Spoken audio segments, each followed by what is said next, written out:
What's up, YouTube? I just wanted you guys to check this out. I'm going to... Got all the decals on it.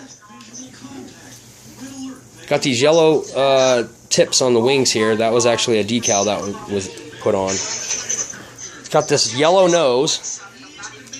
So I think what I'm going to do is the only painting that I'm going to do on it is the rudder right here. This rudder. I'm going to get some paint and I'm going to paint this rudder yellow. That way it's got a yellow tail with the yellow callus, the cowling. And then I'm going to get some red and some white and some black. Well, some black like bottle paint, acrylic paint. And I'm going to put a shark mouth on this. You know, this is not I don't think this is a radiator cooler. I think on the Tempest, I think this is where the turbo was. Because when I was looking at the pictures of the Tempest, there's a round thing here, and it looks like the intake to a turbo. I think the radiator might be located down there too, but I also think that on a real Tempest, I think the turbo is located down there, because I believe that the Tempest was a turbocharged prop, or a supercharged prop, one or the other. Kind of like the Bearcat. Kind of like the Bearcat was supercharged. So, anyways, yeah. I wanted to go ahead and give her a crank up for you guys. This plane calls for a 2200 4S. So I will be using the same exact battery that I use in my 4S Raptor. And it freaking makes that Raptor haul ass. So I'm really not joking about these pulse batteries, guys. These really high quality batteries. I've had these for a long time. I've flown these a lot of times and they never puff up. They're just great batteries.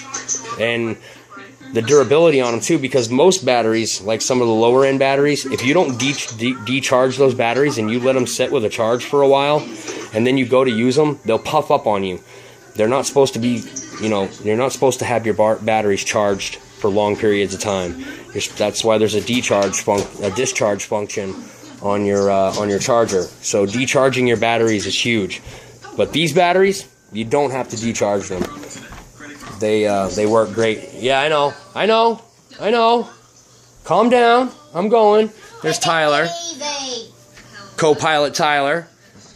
Look, I'm showing off the. I'm making a video to show off the. And this is mine. Just to be clear, it's mine. He wishes. No, it is. He wishes. Don't you lie.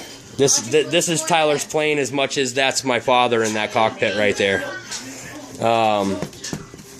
I just bought Tyler an F-16, so. Oh, you did not just.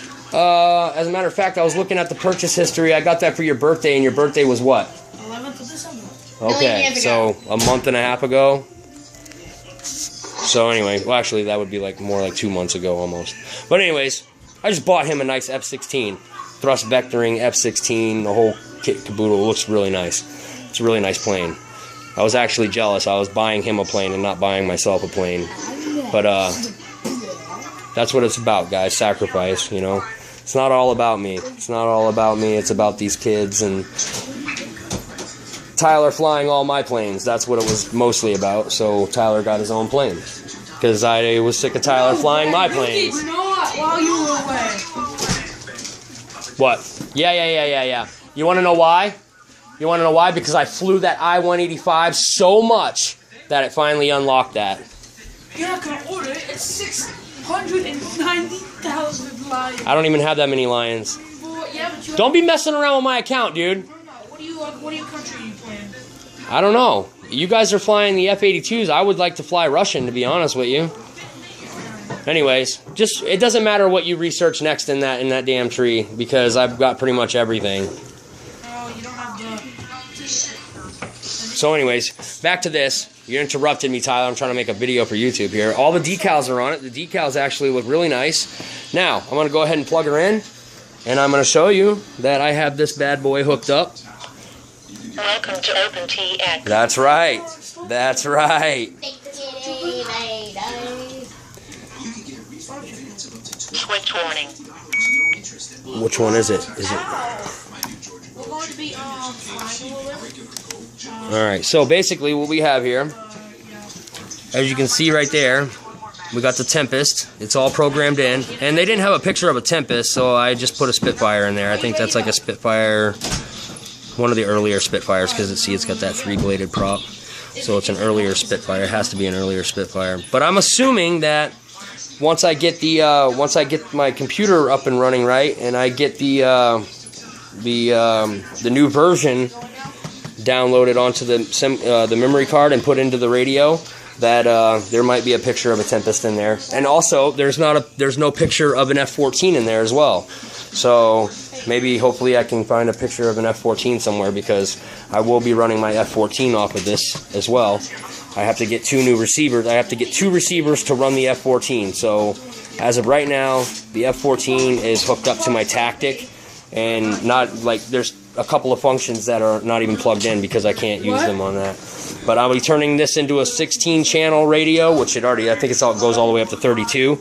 But I'll be using 16 channels, all but like 5 of them. I think I'll be using 10 or 11 channels on the F-14 to get it going right. But hold on, I'm gonna pause this. I'm gonna plug this in, and I'm gonna show you. What's up.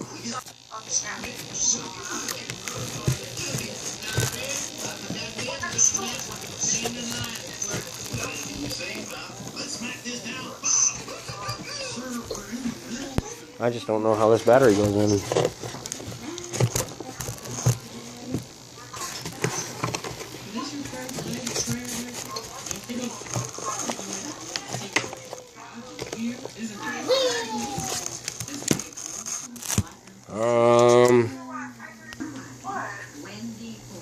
Alright, so sorry about that, guys. I actually did that backwards. I wanted to... So the battery goes in the nose of this thing. I'm going to have my son hold the camera real quick so we can check out the CG on this bad boy. Okay. It's one of my cameramen. Alright, we're going to check out the CG, which is right about there. Or should I be filming? Hold on. Oh, it looks like the CG is... Looks like it wants to be a little nose heavy, I guess. See, she wants to fall over to the front. Maybe you could put like something in the back that would stay there and keep it a little bit not nose heavy. Or something. Well, me, I'm not a stickler on that, because I would rather have my planes nose heavy than tail heavy. Kyle, the top switch on the Taranis, I think it's this one right here. No, yep, the one on the bottom. Yep, let's see what that does. Nice. All right. Okay, and now push down on the elevator here and show the elevator. This one right here? Yep, push down on it and then show the elevator. Yep. Now wiggle it up and down. Now go up. See? I found out how to reverse the servo, so in the tube deep. I didn't mean to bother you and shit, man. I know you got enough stuff that you're doing right now with your crap. Or not crap, but with your new radio that you got, but you talked me into getting this bad boy, this radio, and like I told you before, it's a little overwhelming. There's a lot to it, and I just took some time to look through and kind of figured it out how to reverse the servo on my own. As you can see, this is a pretty big bird. Okay, this is. I mean, I'm 6'4", so Kyle, stop moving. Come on, back up. Stop moving. Please stop moving the camera like that, because that's going to mess up their view. They're going to be like, they're going to think they're doing something wrong. So anyways, pretty big bird, pretty big wingspan. Dangerous though.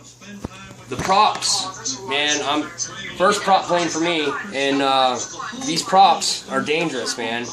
They had the ESC plugged in backwards from the factory, and I was holding on to it, and I started up the prop, and the plane took off backwards. Launched at the wall, scaved up my table, so be careful of that. And then also back here, look. The front of the plane is really Show them the dangerous. hinges right here. As you can see, when it flew off the table, it ripped the rudder off. So like on my Dynam 262, I had to put my own hinges in.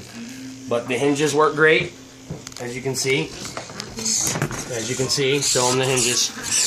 The hinges work great. As a matter of fact, I'd rather have the hinges on there than the foam hinge in there anyways. And then the screw that they put on here for the back wheel stripped when I was trying to take it out. So I had to drill it out with a metal drill, with a metal titanium drill bit. I drilled it out and then drilled out the screw that was in the side and stuck that in there, and I glued it in. So it's got some really, really strong Gorilla Glue on it. If it breaks and falls out, then the next thing that I'll do is I will go to some JB Weld. JB Weld, stuff it in there, and then put that in there. And I guarantee you that JB Weld will hold. But, let's go. Flip down the retracts again, Kyle. This one right here? Yep. Alright, now Kyle, you're going to hit the throttle, baby. Which one, right here? This one on the left? Go about, just go little bit by little bit, so they can see. Go ahead. A little bit more, a little bit more. Alright, stop. Something's not right. Something's not right. That sounds different than it normally does. Hold on. Alright, try it again. Move it up a little quicker this time, but not all the way up. There we go. Go ahead. Keep going.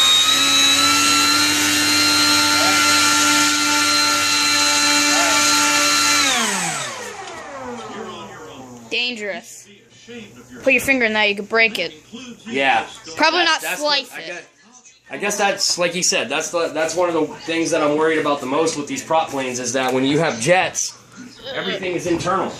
The fan blades, the jet blades, they're all internal. So these prop planes are dangerous. The fan blade's here, guys. It's out in the open. They should probably have guards on that.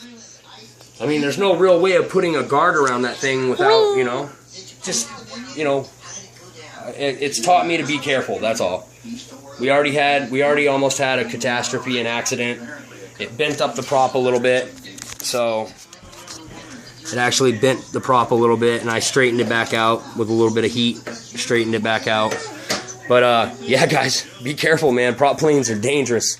Where an EDF jet, everything is internal, so everything's internal on an EDF, you know, you don't have to worry about getting your finger caught in the blade, or, you know, a string or from your sweatshirt. Like, you got to be really careful with these prop planes, man. You got to make sure that there's nothing hanging from you at all that can get caught in that prop, because if for some reason your radio gets hit on accident while you're messing around near the front of it, and that prop decides to spin, it's going to suck whatever you have into that prop, and it's going to smack your face. That thing will knock you out, I bet. That prop is hard, as fast as it moves and as hard as that prop is. These are very, very thick plastic, man. These are very hard. If you stuck your hand in there, it would break your hand. It would break your hand. So that's her all done up. I got all the decals on it. Like I said, the only thing that I have left to do, if it didn't come with these yellow strips for the front of these wings, for these wing ends, and if it didn't come with those, then I probably would have gone with a different color on the prop, on the prop nose, the prop the cowling here, and then match the tail to that. But seeing how there's these nice yellow strips that came on the sticker pack, on the sticker sheet, and this is nice and yellow here, I'm thinking I'm just going to go back here and paint this yellow, and then put a nice shark mouth on that that intercooler part down here on this. The Tempests and the Typhoon are very unique in having that this lower jaw, this lower thing here on them. The Typhoons have the same exact thing, and the Tempest 5 have that, and then they did away with it when they did the Tempest 2. The Tempest 2 doesn't have that on there, but very unique. You can tell when this plane's coming towards you, you can tell what it is. You knew this was a Tempest coming towards you. You knew it was either a Typhoon or a Tempest, depending on circumstances. But that's it, guys. All put together. all in working condition. Now the only thing left to do is get rid of this snowstorm that's out here and go fly. Later, guys.